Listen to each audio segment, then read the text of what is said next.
there are two fundamental attitudes toward life and its sorrows. Those with the first attitude blame the world. Those with the second ask what they could do differently.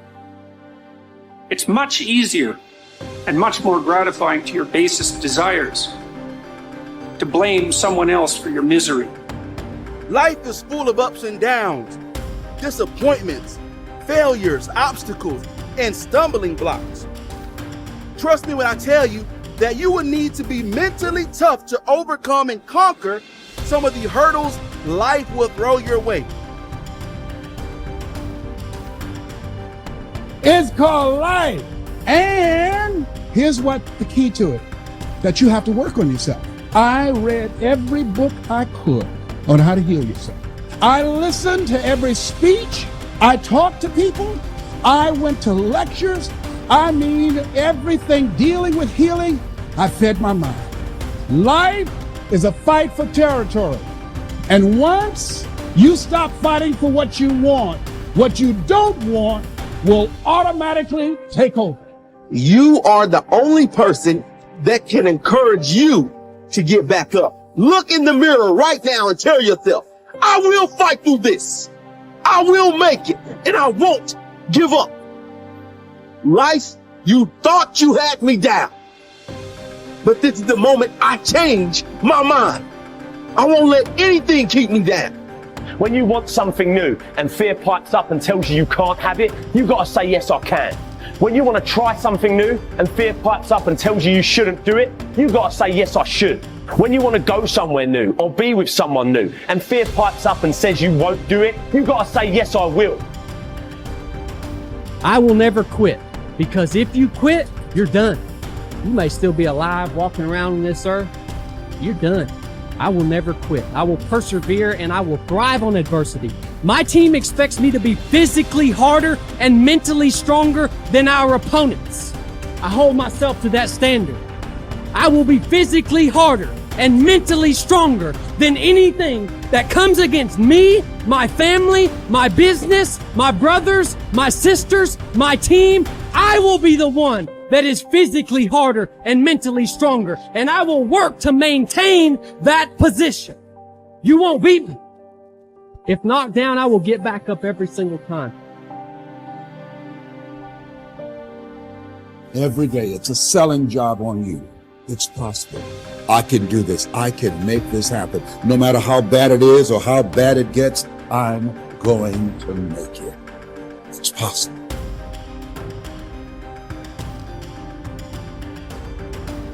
Yo, we all are great.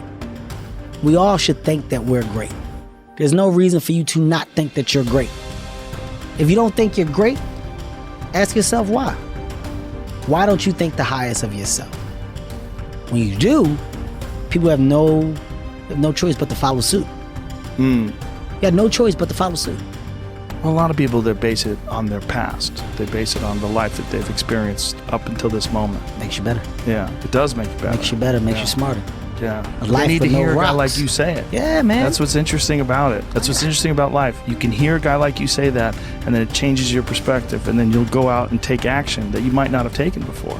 I got a 585 on my SAT, confessions. They give you 400 for putting your name on the paper. It's a true story. I guessed ABACADA. I did abacadabra all the way down. True story. Swear to God. Hand on my mother's grave. ABACADA. All the way down. I didn't care because it was a class trip that same day.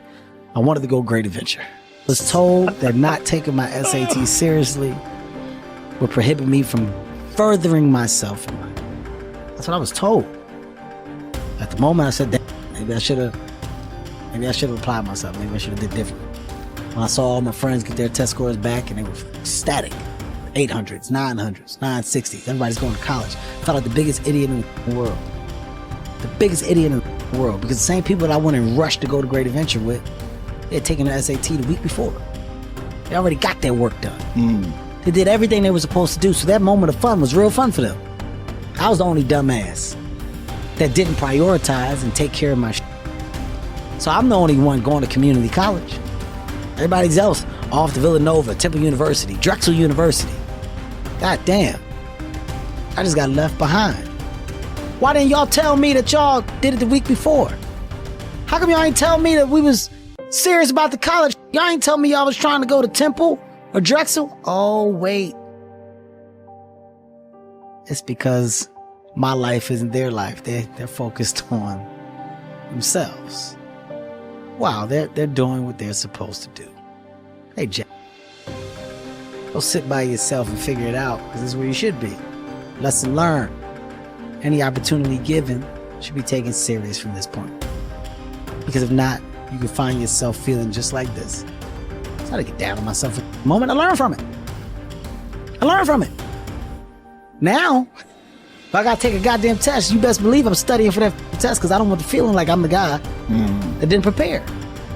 Now I got a story to tell my kids about what it feels like to be the kid in class that didn't prepare, that's got the worst grade when they give all those grades back. But it's because of my experience. I don't look down on those moments. You take those moments, you make the best of them, because they're life lessons. It's that simple. You're saying it's positive, but it's really just simplicity that's real. It's real. It's real, and it's your life experience, and it's your life's lesson.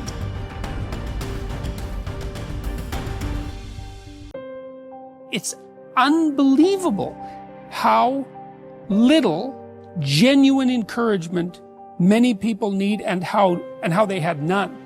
No one ever said to them and meant it. It's not okay for you to be a weak loser. It's not okay. And the reason it's not okay is because you could be way more than that.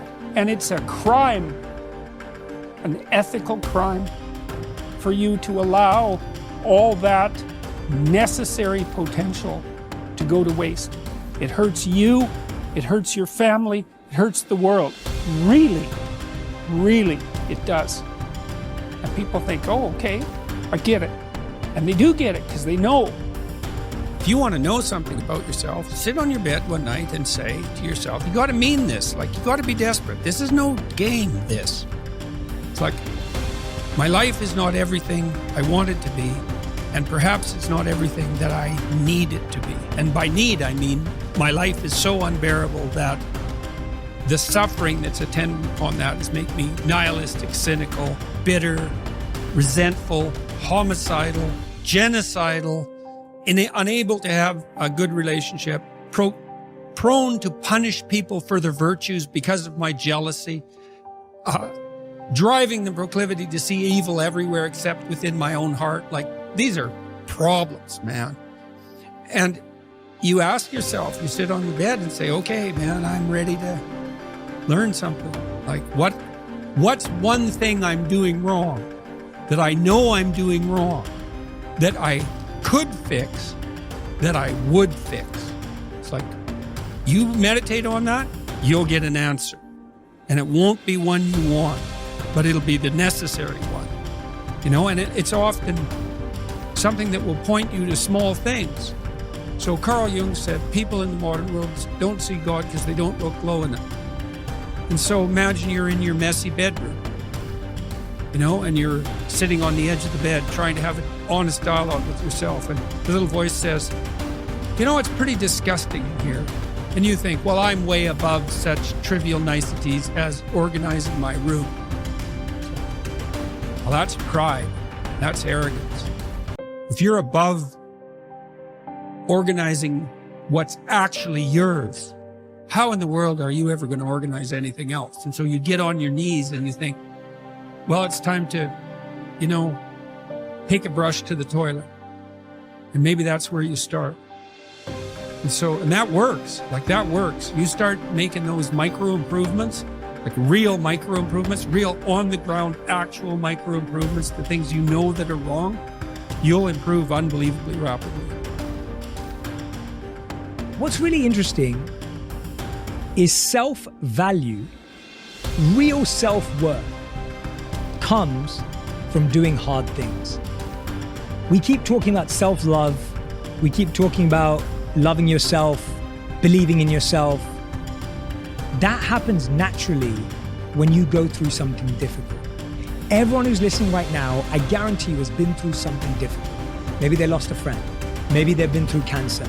Maybe they lost their job and had to rebuild.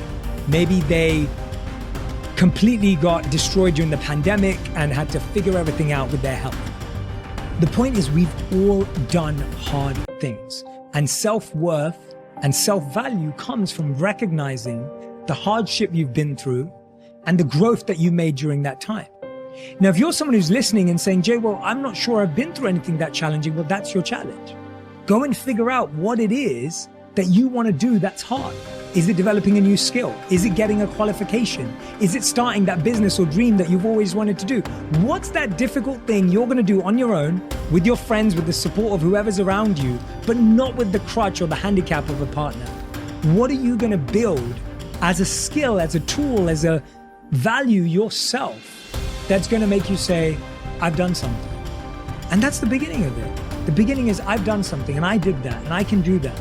And when you do that, yes, you're going to validate the wrong things. You're going to give yourself praise for the wrong things. You're going to go through ego. You're going to do all of that. But there's still a belief of, I can do hard things.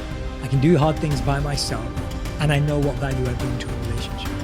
Most people don't want to be really wealthy.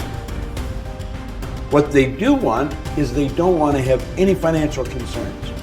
If they want to buy a new suit, they can go and get one. If they want to take a trip, they can take the trip. If they want a new car, they can get the new car. They don't want to just run out and spend or buy. They don't want to have any financial concerns. 2, they want to wake up in the morning excited about how they're going to spend their day. And the 3rd, they want to mix with people who are upbeat and creatively productive. These are the 3 things that people really want.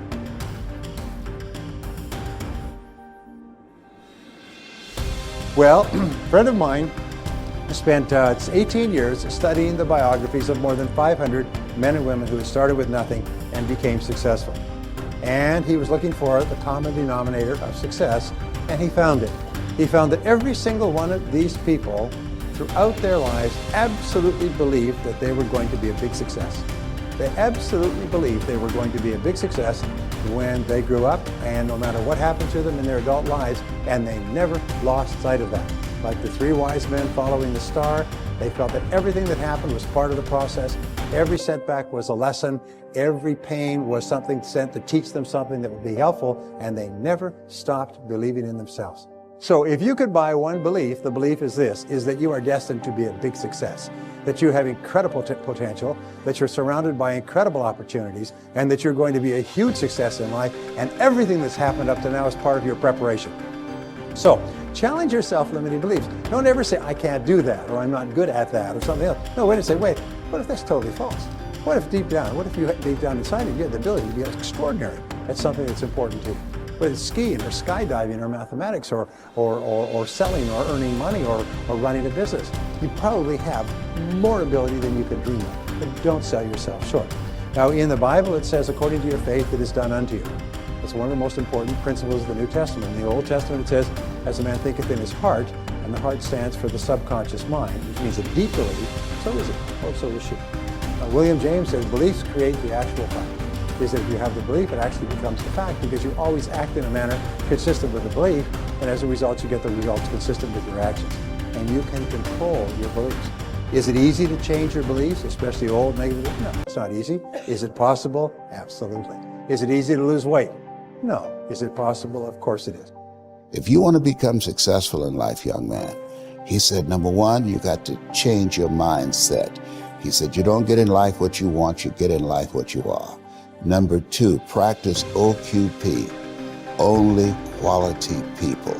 You earn within $2,000 to $3,000 of your closest friends. And the 3rd thing he said, develop your communication skills, because once you open your mouth, you tell the world who you are.